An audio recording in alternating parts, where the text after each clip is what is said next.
but I also know how to talk to people, speak into their listening, because people are not Googling subluxation correction. They're not Googling optimum expression of innate potential. They're not Googling that, but they are out there in droves looking for your help. There's sick and struggling people that are desperately looking for our help, and they are out there and they are all around you, Doc.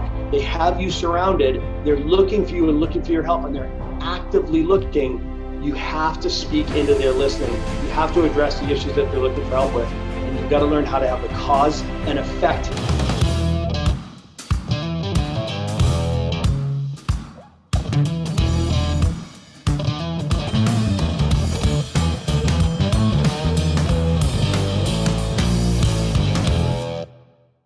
Well, a huge, big, very excited welcome to the Marketing Your Practice podcast.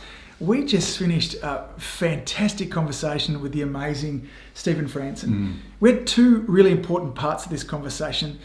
Part of the conversation, we talked about what's working now as far as marketing. Stephen shared a three-part strategy. Stephen coaches a lot of chiropractors, a lot of docs who are getting outrageous results. And he shared a three-part video strategy that's helping him reach new people, high quality people. But before we got into that, we had this brilliant conversation in around the roadblocks that might be getting in the way of growth. So you can be kind of implementing lots of the marketing strategies that we talk about. If you're not getting results, then chances are it's one of these roadblocks. It's the conversation that no one wants to have but needs to have, that everyone needs to have around what's going on up here in your head. Who are you being in your practice when you're dealing with new people, when you're trying to attract new people, when you're trying to have new people understand your message? What is it that underpins it? And Stephen goes through four different ways that you can get certainty and increase your certainty in practice. And there's something in there for everyone. It's a really great conversation. Yeah, gang. Stephen is one of the cleverest, hardest workings, most innovative thinkers that we know going around here too. He is such a storehouse of wonderful information there too. You're going to want to listen to this one, I think, again and again and again. If you like this, Stephen's also coming down under end of January, start of February, where he's teaching a lot of this stuff as well. So hey, let's stop talking and let's get into it. Jump into it. Enjoy, gang. Stephen Franson, welcome to the Marketing Your Practice podcast. Great to see you, buddy. What's up, gents? Always a pleasure. Glad to be here. We're living the dream here in a hot old, hence Tony and I both being in t-shirts. Is there snow with you yet? No snow yet, but look out my window. It's like pitch black out there. So yeah, we're in the thick of it, guys. It is winter time here. So, it's dark by 5 o'clock at night. It doesn't get bright until 6:30 in the morning. So I'm glad I had something fun to do in the dark here with you guys here tonight. Exactly. Well, you are the only person that I know that has to walk over snow to get in the surf. So a man that obviously is great resilience. Not only that, but for those that don't know you, Steve, and the Remarkable Practice, give us a thumbnail. Yeah, so you've pre-framed me as a crazy man who surfs in the wintertime in the snow. So I'm always reluctant to share that story. I don't know what that does to my credibility, but my wife Camilla always says there's a fine line between commitment and committable, right? So it's the only time we have great land up here in New England. So I'm Stephen Franson, a chiropractor, 25 years. My wife is a chiropractor as well. We started the original Remarkable Practice in Boston, Massachusetts about 22 years ago and sold it this past year. It's unbelievable to me that happened, but it was because our next initiative, the Remarkable Practice, our coaching and consulting company, has just taken off. It's been a remarkable ride for the last 5 years. We built out an extraordinary team, delivering great product, and we're just thrilled with how it's been received and how quickly it's been growing. So there's 3 ways to interact with the Remarkable Practice. We have private coaching. We have an extraordinary team of just awesome coaches where we teach across the 4 domains of practice success: attraction, conversion, retention, and team building. And then we have our video-driven training academy for both doctors and CAs. It's called the Remarkable Practice Academy. And that, again, is hundreds of videos for the DC and for the CA specific libraries that teach the domains of attraction, conversion, retention, and team building. And then we have our live events. We teach 4 live events. We do 4 in the United States, and now 4 in Australia, where we, as you guessed, every quarter we go through one of the attraction, conversion, retention, and team building, and we actually certify the doctors and the CAs with really practical and tactical process, procedures, scripting. But as always in the Remarkable Practice style, we always start with the heart, right? So it's always heart, the big why, the head, get your head around it so you can see it, the hands, which is teaching you exactly how to do it, and the feet, which is role playing. And everybody hates to love role playing, but we have the absolute best breakout role playing sessions that the doctors walk away with just empowered. The CAs are empowered. Everybody's on fire by the time they go home on Monday. So super excited to be doing that in Australia now with our incredible TRP team Australasia, Bobby Lujazovic and Malcolm Rudd and Kate Rudd and Yelena and Adrian. We've got an awesome team. So we're psyched that we're dug in and just part of the family in Australia now. You're certainly an Aussie. You've been coming down here for a long time. And the Remarkable Docs, that group there too, such an awesome bunch there too. And the reports that we constantly, see, we've been friends for a long time now.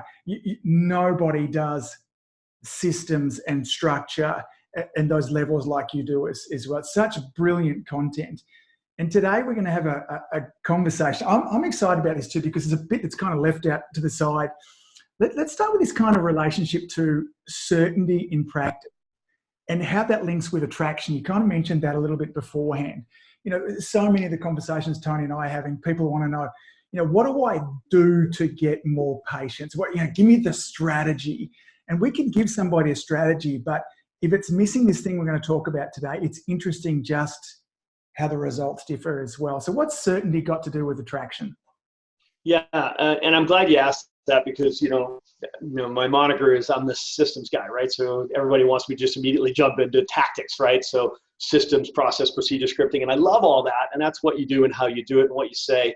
But what's most important, Angus, is who you are when you're doing it, right? Mm-hmm. So it's that head space, it's that heart space as to who you're showing up as when you're delivering the process and the procedures, and that's so critical. So we always start there, right? We always start with the heart. So as I've studied chiropractic, I'm fascinated by chiropractic. I love the chiropractic profession. I truly believe that we're in the business of saving lives. So when business is good, everybody wins. So I study the business of chiropractic because I truly believe that when chiropractors are successful, everybody wins, right? And it's great for the team. It's great for the patients. It's great for the doctor's marriage, their family, their children. It's great for the community. And I also believe that when a chiropractor struggles and suffers, it's bad for everyone. Everyone loses. Their team loses, their family loses, the patients lose, the community loses. So, my purpose is really to help you guys do a better job serving yours. So, when we look across the business of chiropractic,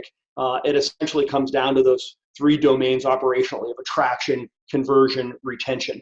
And attraction, of course, is attracting potential new patients into the practice, and conversion, which is converting that potential new patient into an active ideal patient, and then retention, which is simply creating and collecting ideal patients and patients' families, which is probably my favorite subject to talk on, right? So it's attraction, conversion, retention. So studying the most successful doctors in the world, I was always looking for that X factor to say, what makes the difference? What sets these people apart? Why is Dr. Bobby such an alien? Like, how is this guy attracting 150 new patients a week? How is he at 700 a week, 6 years of practice? What is it with this guy, right?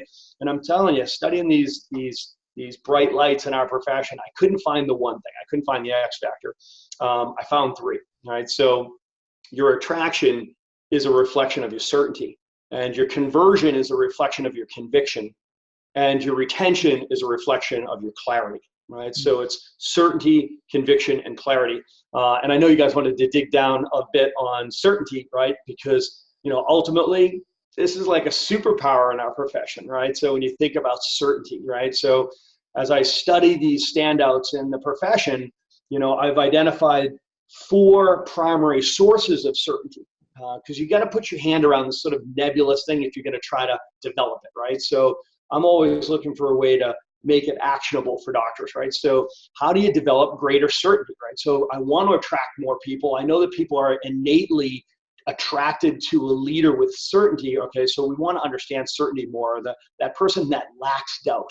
it's really difficult to describe certainty, but you know it when you're around it, right? You want to rub up against that person hoping that it's contagious, right? So we all want to spend more time with people who reek of certainty. You know it when you're around it, right? So the 4 sources of certainty that I've identified in these bright lights are: first, it's philosophical certainty. The second one is clinical certainty. The third is communications certainty. And the fourth one is business acumen, right? So I want everybody to just kind of go through that exercise right now in your minds, like, which one's yours? Because everybody does that first. They're like, I suck at that one. I'm awesome at that one, right? That's great. So pick that out in your mind and be like, yeah, that's mine. That's my superpower. The first one, philosophical certainty, you know, it is so powerful in our space and in our profession, and it is so celebrated and recognized with the superheroes in our profession that I bet when I said certainty, people assumed I meant philosophical certainty, right? But it's that powerful.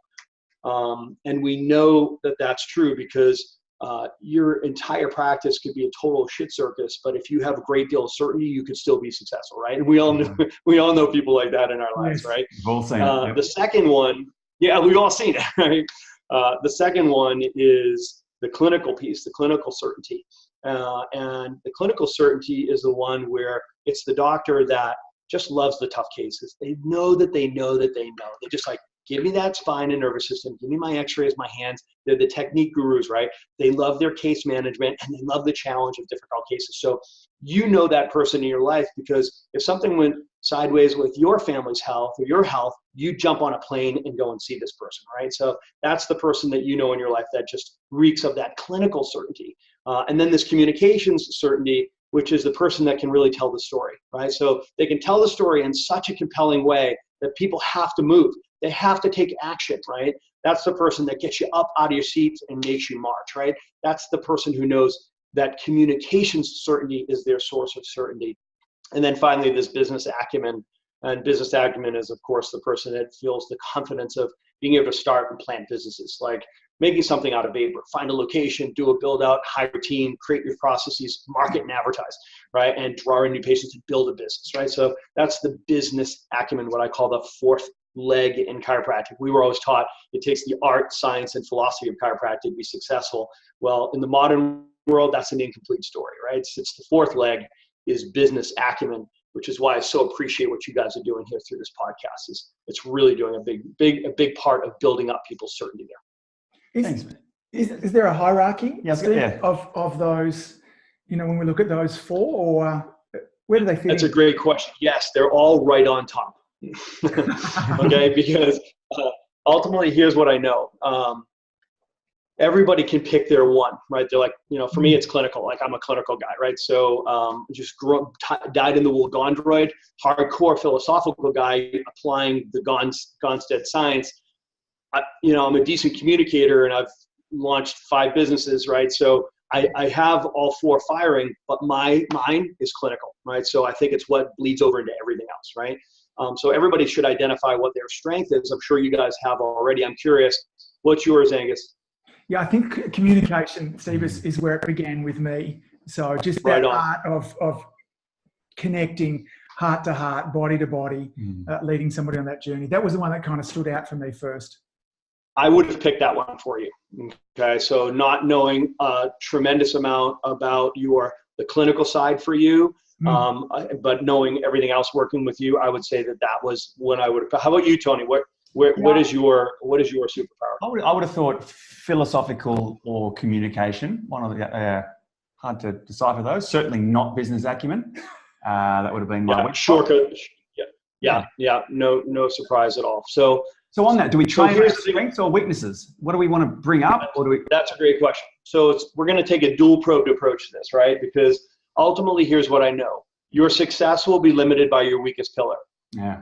So you can be wildly successful. All I'm saying is that wild success will be limited by the weakest one. Okay. So there's 2 actions I want you to take around this. Number one, you got to recognize that this is not like a strengths finders test where I'm going to go on that one, right? But you have to recognize that these all work together in your practice and in your career and in your clinic, right? So when you think about it, they're like muscles in a muscle group that work together in very complex motor patterns, right? So where are we susceptible to injury? the muscle that's weak and undeveloped or discoordinated, right? So you want to make sure that you address these like muscle groups, okay? So that means, how are you training these things, and how are you deliberately investing in them? How am I spending my time, energy, focus, and money to develop my philosophical certainty? How am I investing to develop my business muscle? How am I doing, what am I doing very deliberately, like you could point to your checkbook and to your calendar. How am I investing in my communications skills, in my clinical skills, right? So making sure that you're investing to develop those. Who you're studying with, who you're downloading, who you're spending your time with, right? What seminars are you going to, who's coaching you, who's training you, what podcasts are you listening to, right? So how are you developing these muscles in a very intentional way? Secondarily, you want to make sure that you build a team around you that is your complement, okay? So you guys make such a beautiful partnership, right? Bobby and Adrian make such a beautiful partnership. A lot of successful marriages, you can see the beautiful partnership. You know, I've got Sheila is my counterpart in the Remarkable Practice, right? Like, I'm a hardcore visionary, she's a hardcore operator, right? So you want to bring in and build out a team. Something that breaks my heart in the chiropractic space is how doctors, and I'm sure that this is true outside of chiropractic, but I really stay focused on the profession that I love so much.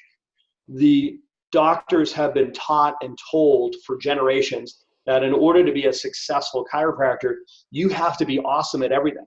You've got to be awesome at attraction and conversion and retention and team building. And we know that to be true because everybody who's up on stage teaching and leading the profession, they're the unicorns, they're freaks, right? That's the top 5% of the profession. They are gifted, they are blessed, and they're excellent at attraction, conversion, retention, and team building, right? And we have a profession that's been yoked with the belief that I have to be awesome at everything too to be successful. So they either work harder and work longer and break their life, right? Or they burn out, or they say, the hell with it, I'll never be there, right? So my message to the profession is, you do not have to be awesome at everything. You have to build a team that's awesome at everything, which is why our fourth domain in the Remarkable Practice is remarkable team building. You have to build a team that's awesome at everything. It's such a liberating view of it, Stephen. I'm hoping that those listening now are feeling somewhat liberated, because I certainly know that I have my shortcomings, my weaknesses, and to think that they can be picked up by someone else in my team and the result be as good as if I did it, that is liberating. Or much better, right? Or much better, yeah.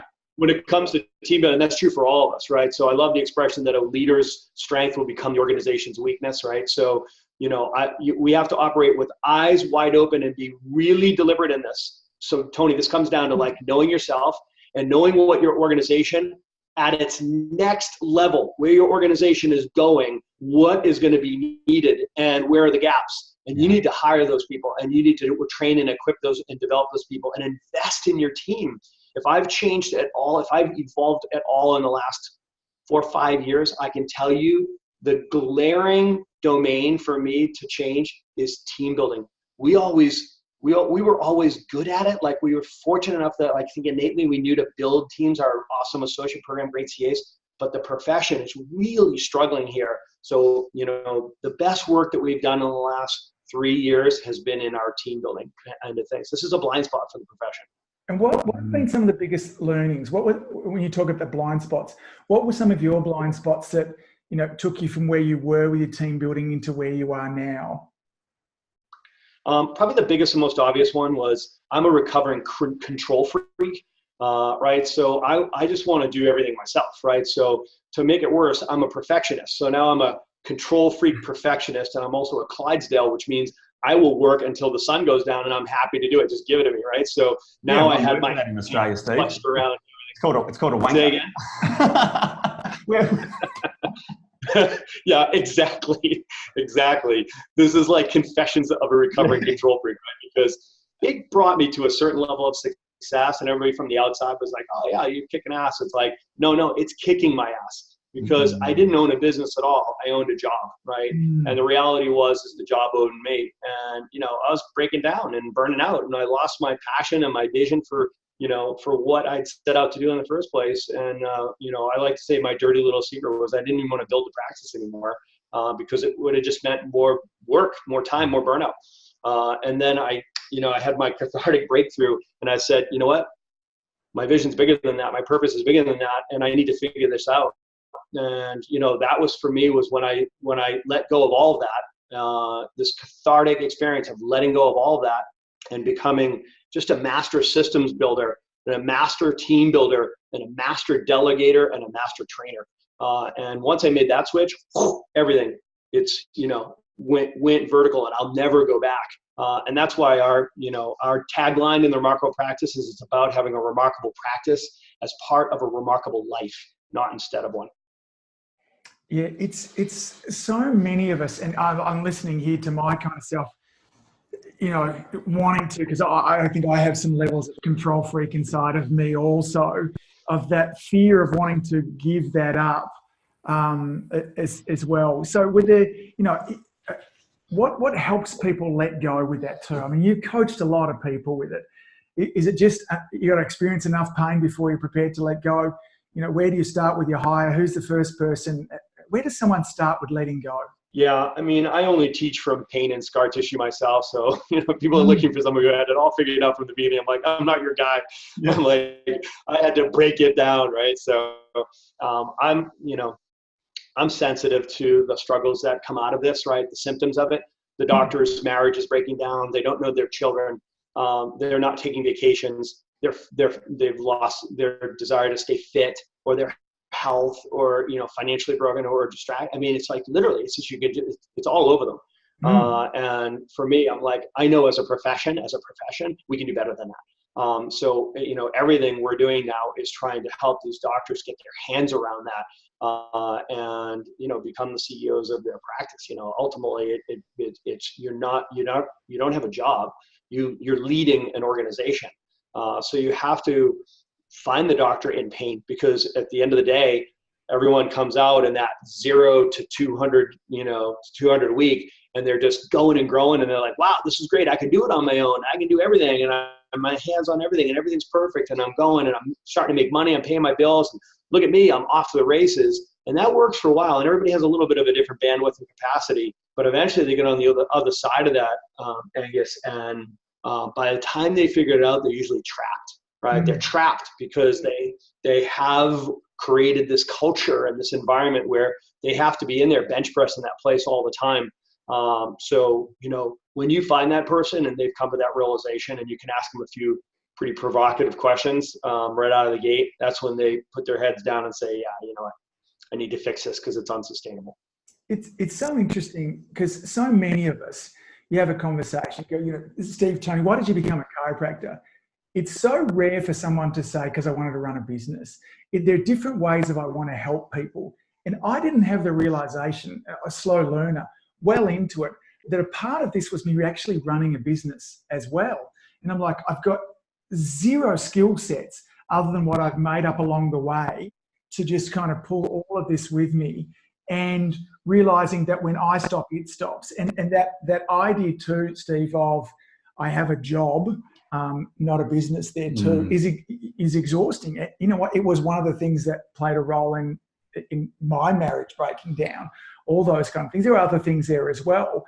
But this is why I think this conversation is so damn important, is to say, okay, look here, we're having a conversation around marketing, but if you don't have these other bits and pieces, if there's not certainty throughout all four of those domains, and because to me, we talk about that kind of hierarchy, going from somebody, I almost see a hierarchy, it's probably just a stage in my life, of the importance of you really nailing that business acumen, because to me, I can see how that floods over into the rest. If you have time to be able to give back to marriage and friend and health and self, you can pull those other ones out there too. But I mean, they're all important, as you talked about before there too, but coming from my weakness. Yeah, it is a fully integrated life, right? And when we talk about holism and we talk about the wellness paradigm, we have to look at ourselves and our lives that way as well, right? So, if you look at the four of those, if your clinical skills are off, it's going to undermine your confidence in your communications. And if your communications are off and your business acumen's off and you're a brilliant doctor, you're going to suffer, right? Or if your philosophy is sideways, but you can tell a good story and you're smart at business, they just undermine each other if there is a weakness on some level, right? So they're fully integrated. Picture it like a wheel that's rolling, right? So at all times you want to make sure all 4 pieces of the pie are full and strong, so you have a nice smooth ride. But always having an eye on it and always making it intentional. I mean, you made a good point here that, I thought we were having a marketing conversation, right? And I want to say this. We are. Yes. Okay? Yeah, because at the end of the day, if you're inside here and you're like, man, I'm smoked. I can't. I feel like I'm trying to put 10 pounds of shit in a 5-pound bag at all times. And my CAs feel that too, whether they feel it personally, they feel it coming off of me. And guess what? My patients feel that. And this is an energetic thing, right? Yeah. So we know that that person is exhausted. Their energy is down. And we know that your practice is a reflection of your energy and your team's energy. And when your energy's up, your practice is up. When your energy's flat, your practice is flat. When your energy's down, your practice is down. So it's all about energy. This is an energetic thing.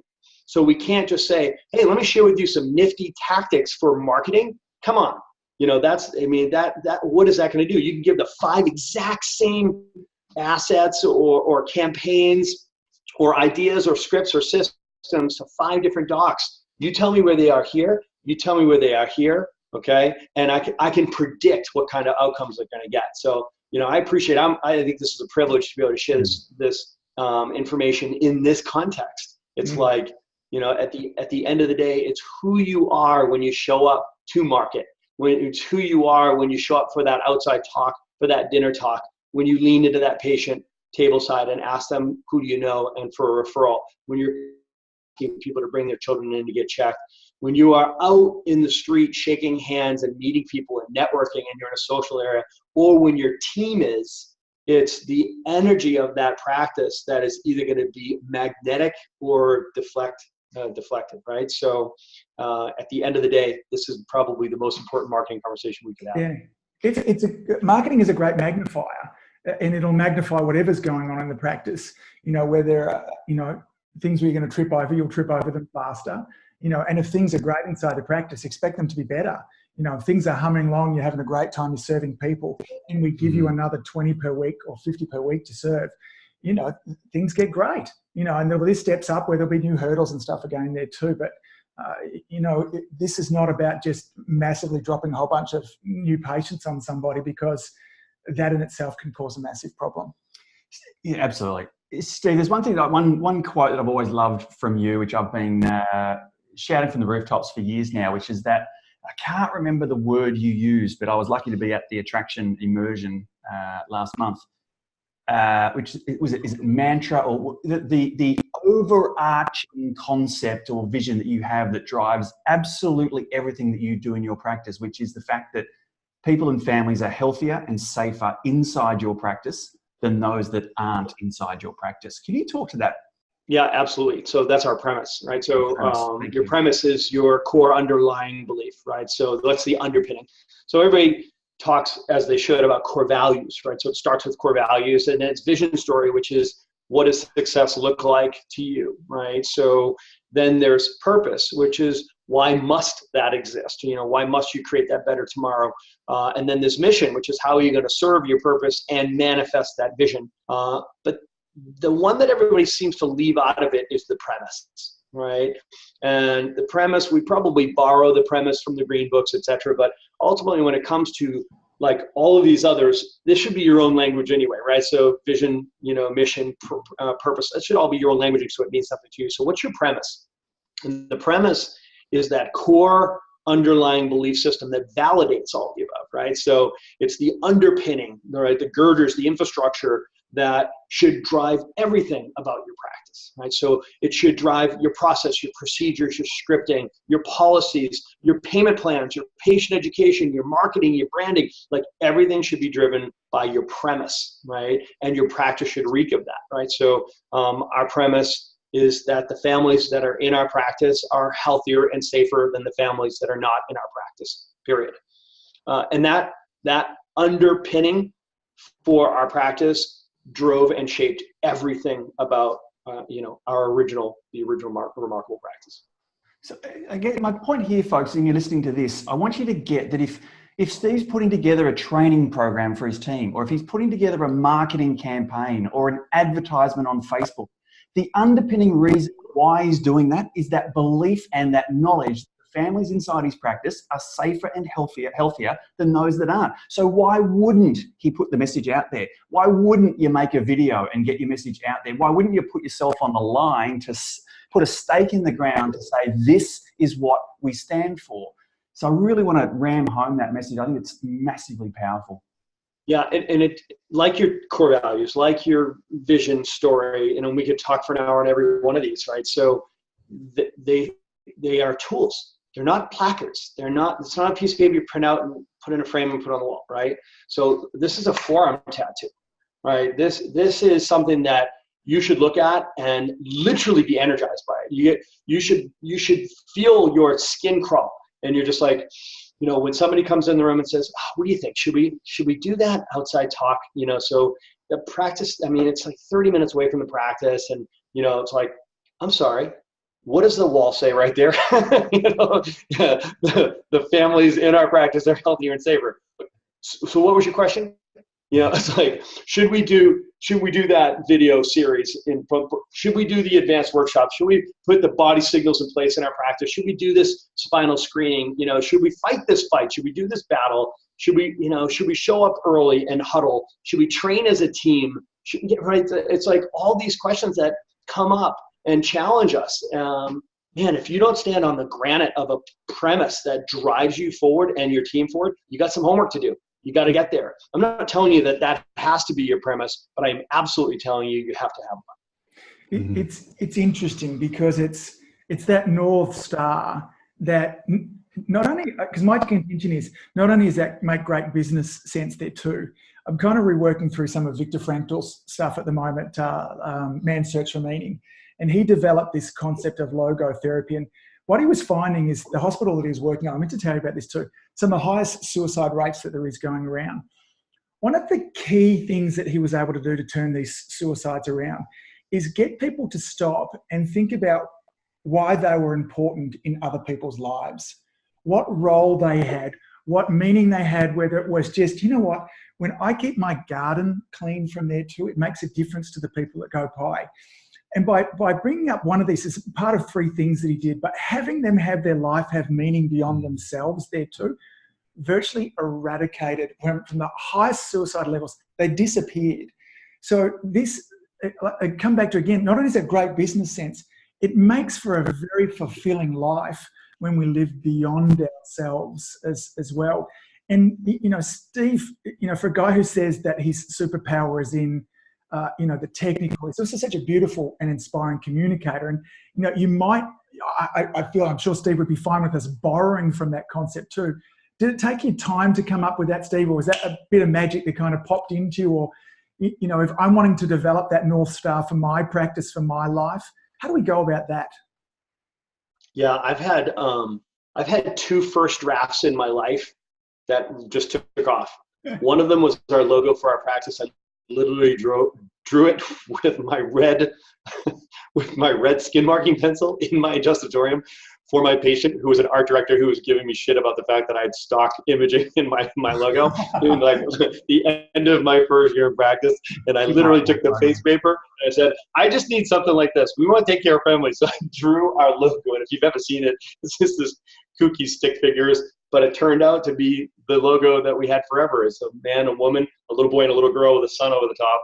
And, crazy enough, it was me and Camilla, Sam, and Emma, our little family. And I was 28 years old and long before we had kids, but I drew that logo first take. He just picks it up, this big fancy art director. And he's like, all right, that's perfect. I'll clean it up. I'll have it back to you tonight. I'm like, no, that's just a concept. And sure enough, that became our logo. The second one was our premise statement. So the premise statement was a first shot. I was like, I sat there because somebody told me I needed to state my core belief system. And I was pissed that I couldn't answer the question. And I was like, okay. I had to just put my head down. I'm like, what drives everything, what shapes everything? I just need a simple statement that's going to be a codifying statement that will energize my team in the right direction and energize my patients. And that was the first thing I wrote, and we never changed it. So I think it was perfect for it's representative of what we believe. So it was perfect. It was Beautiful. Let's switch gears just a little from this too. And I feel like too, if we're to jump in, we've got some basis like that too.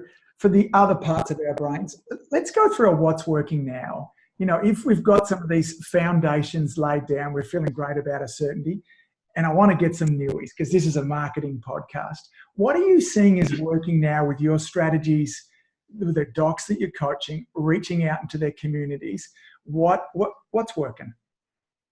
Yeah. Okay. So I'm glad you asked me. So I feel like, you know, the first step we took was getting your head and your heart right? But then it has to become actionable, because if you truly believe that the families in your practice are healthier and safer than the families that are not, then you got to do something about it, right? So this is where we have to take action, and we don't want to just be spraying all over the place. We want to be really deliberate, really specific with what we're doing, right? So that's where the tactical, practical stuff comes in, and that's what we love to teach. So let me share with you a couple of just kind of high points. And I'm just rolling off of the Ultimate Achievers weekend in Las Vegas last weekend, where we ran a fantastic seminar on leveraging video to build your business. So I'm happy to share a couple of high points that came out of there that just kind of clarified a few things for me. So number one, you've got to absolutely be in video. And I think that that's ridiculous. I have to say that out loud, but here's the deal. A lot of people just aren't. And you know you should be, but there's never been a time like it. We were joking before we got online here. So the fact that you can actually pick up this thing, your iPhone, and you can point it at you and jump on Facebook Live and reach thousands of people for free, and they will promote you and they'll interrupt whatever they're doing. You got to do it, guys, because like we said, you're going to look back and that's going to go away. It's not going to be free forever. And there will be a time where we'll be like, Angus, Tony, do you remember just a couple years back, Facebook Live was free and we didn't just stay on all day? So get on, do your videos. I like to say that there should be essentially 3 types of videos that you produce. One is more formal, you know, the formality video, right, where you're in studio, it's produced. It's going to be the welcome on your homepage, right? It's going to be something that's going to be maybe evergreen, that's representative of you as a professional, and you should have that done that way. The second type is more of a regular curriculum that you're producing for content, and that can be more casual. And give yourself a break when you're producing that, because you don't want to create so much stress and strain, and you don't want to make it so difficult to do it that it becomes too big of a barrier for you to actually produce. I'm a content monster. Like, I've produced hundreds and hundreds and hundreds and hundreds of videos, right? So it took me 3 years to create the Remarkable Practice Academy. I built a studio in my home. I disappeared every Friday and Saturday. I had to get permission from my entire family. So I know what I'm talking about here. You've got to make sure you design a process and a system that is sustainable and durable, that you're like, okay, I'm going to be able to do this, and it's not going to become such a barrier that I won't do it, because most people won't overcome the inertia of getting the project started, right? So the third type is, like I said, picking up the phone, right? So just picking up your phone, going live on Facebook Live. And here's something that's been working really well with our Remarkable Practice docs is we have a program called Body Signals, right? So body signals are what we call symptoms and conditions, right? So it's a subluxation-based, very principled patient education and marketing system. So it's a way for you to communicate symptomatology and have the cause-effect conversation, because there's lots of people out there looking for help, right? So if you pick up your phone and you just right there in your adjustatorium say, hey, this is Dr. Stephen Franson. Every week I share my favorite question that a patient asks me about the symptom or condition of the week, or what we call the body signals of the week. This month we're focusing on carpal tunnel syndrome, right? So, and you just roll right in it. This patient asked, or this month we're doing digestive issues, and specifically this week we're talking about reflux. So a patient asked me, hey doc, I've been working at a computer the last 3 years, and I just noticed that I'm getting reflux. Do you think those things correlate, right? That's a great question. And then you just start answering the question, and then you say, hey, if that was interesting to you, you're going to love the webinar we're doing at the end of the week, and you direct them towards a webinar, and you'll say the webinar is free. Just click the link below, join our free Facebook group, right? And then next thing you know, you're showing that webinar at the end of the month. If you know anybody who struggles with reflux or has any digestive issues, please tag them down here below, or share this video with them so that they get to see the video as well, and then you let the video do the conversion. So that's an example of like a quick and dirty, pick up your phone, right in your adjustatorium. I know in Australia we can't do testimonials, there's so many restrictions we can do, but you can say, hey, patient asked me a great question today on X, Y, and Z. That's a great question. What you want to do is you want to get to the topic straight away. Don't dance around. No one cares about you. No one wants to hear about you. Your awesome doctor, your awesome adjustments, your wonderful practice and wellness. That's not what they're looking for. They're looking for help with their problems. And that's the thing that we've got to get over on ourselves as chiropractors. I'm a hardcore wellness, philosophically strong chiropractor, okay? But I also know how to talk to people, speak into their listening, because people are not Googling subluxation correction. They're not Googling optimum expression of innate potential. They're not Googling that, but they are out there in droves looking for your help. There's sick and struggling people that are desperately looking for our help, and they are out there and they are all around you, doc. They have you surrounded. They're looking for you and looking for your help, and they're actively looking. You have to speak into their listening. You have to address the issues that they're looking for help with, and you've got to learn how to have the cause and effect conversation. The cause and the symptom, the subluxation and the symptom, the body signals conversation. You've got to learn how to talk about symptoms in a principled way. Yeah, I think that's important, because that's the lexicon of our community. And we know, again, social psychologists will tell us again and again, someone's drive away from pain is infinitely stronger than their drive towards pleasure. And we want to be having conversations with people about, what wellness looks like and why we want to head in that direction. The interesting thing was, we talked a little bit about Chad Woolner earlier on. It was Chad that introduced me to a terrific book, Kelly McGonigal. She talks about wellness. Here's one of the difficulties with marketing wellness too. I don't know if you've ever read into this stuff, Steve. It's fascinating. But when I talk to you about wellness, something in the future, whenever we imagine our future, we imagine it being sorted. Like, in the future, I'm exercising, man. In the future, I'm eating great. In the future, I'm resting. In the future, I don't have problems. So I don't need your help in the future. Can be one of the difficulties when we're trying to sell into that world. Now, there's ways for us to go about it, but the fact is there's people suffering, and people with carpal tunnel want our solutions more than they want their arms being cut and filled full of opiate drugs. So that most of the cases, they'd much rather what we have to offer. It makes sense to them when we take the time to communicate with them appropriately as well. So otherwise, I think we can be stuck. We have a different language when we're communicating. We have such a high intelligence in the world of health that when we go and communicate with the rest of the world, it's like talking to an astrophysicist who's trying to explain calculus to us. It's like, hang on, wait. We need to take it right back to basics, and sometimes that's a conversation. I love the work that you do with the body signals. I think that's a really great way to... It's so important, Angus, that we get in the conversation that's happening all around us. We have to do a better job of taking care of the people that are actively looking for help. They're looking for help. The question is are they looking for us, right? So we can get in that conversation, and we can do it in a principled way, and we can do it with integrity. And we can do it in a way where it becomes reproducible. It becomes a formula. Like, we teach a formula so that people understand. You just plug in the condition, and then you teach them about cause and effect. So your patients start learning. They learn how to learn from us, right? And they learn how to promote for us, which is just so important. And they just start asking better questions. I mean, if you're interested in really reaching people who are engaged and eager for help, you're going to need to learn this equation, that every single new patient who's out there, any new patient that ever walks into your practice, ever, they're only looking for two things. They're looking for connection and direction, okay? And it's actually connection, then direction. It's in that order. And connection implies the empathetic connection, right? So the empathetic connection means that you're able to make another person feel like you understand them.